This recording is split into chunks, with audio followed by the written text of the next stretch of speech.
เจ้าใส่เศรษฐาที่ล่าสร้างไว้ผ้าหลวงศูนย์รวมจิตใจปวงสนได้เขาโลบูซาเพ่งเดือน12เล่าพี่น้องหลั่งไหลกันมาขอพรข้ามไว้บูชาอธิษฐานให้ท่าคุ้มครองงดงามเลิศล้ำภาคสีนำละดมสร้างสาด้วยใจเลื่อมใสศรัทธาเล่าทั่วหน้าบาดับเอยอ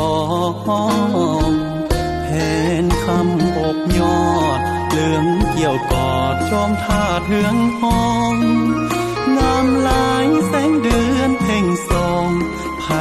ก็ย่องเก่าสันละเสริญ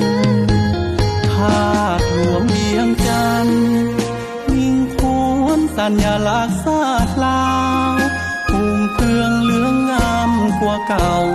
หายมองสาวบ้านเมืองเจริญหลอมดวงใจเฮา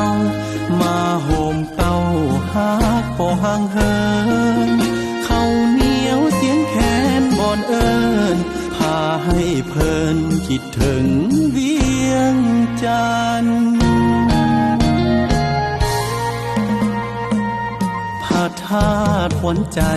ยามเฮาห่างไกลใจขานิ่งหากินหอมดวงดอกจำปา